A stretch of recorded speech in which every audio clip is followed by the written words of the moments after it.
So the Digimon Story Time Stranger demo just dropped and I had to dive right in.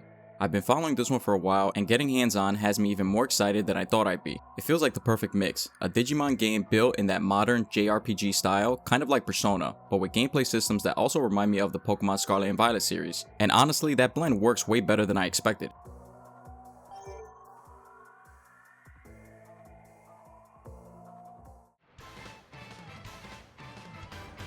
The game starts with a strong tone, everyday city life, meeting characters, and then suddenly, that digital layer starts seeping into reality. It's got that grounded but supernatural vibe, very Persona-like, where you're just juggling normal life with this bigger conflict. The demo builds up at a good pace too. Exploration, some early tutorials, then before long, you're in the first real test, a rooftop battle against a tougher Digimon.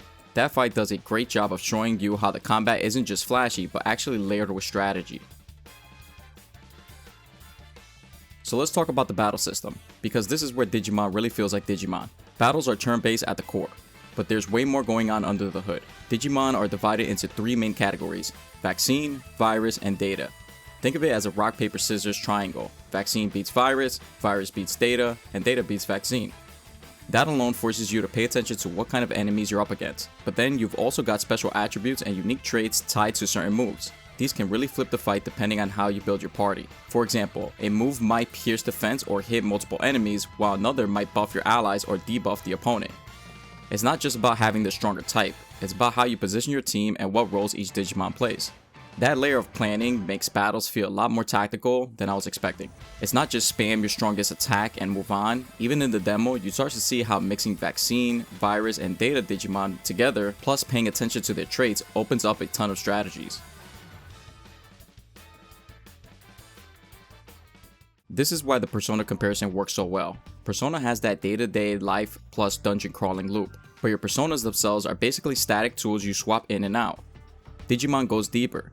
They grow, digivolve, and change roles as you progress. So while Persona fans will feel right at home with the style and pacing, Digimon's party system gives you more freedom and long-term customization. And then there's the Pokemon influence. Just like Scarlet and Violet, you can send your Digimon out to auto-battle weaker enemies without getting dragged into a full turn-based fight every time. That's huge for grinding. It keeps the flow of the game smooth and makes farming way less of a chore. It's one of those small features that adds up to a much better overall pacing.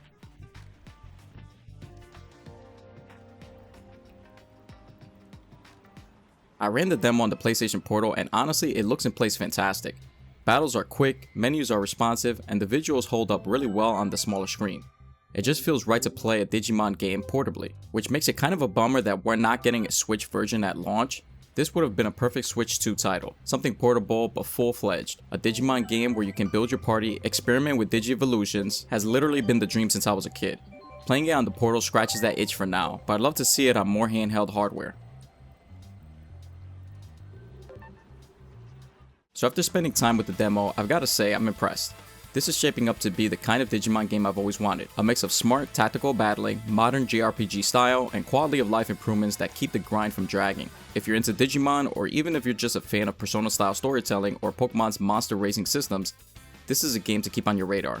I'm really looking forward to digging deeper, building a full team, and seeing just how far the story takes us beyond that rooftop battle. So those are my first impressions of the Time Stranger demo. Let me know if you've tried it yet, or if you're planning to. Is this finally the Digimon game that lives up to what we've been waiting for? Because for me, it's looking like it just might be.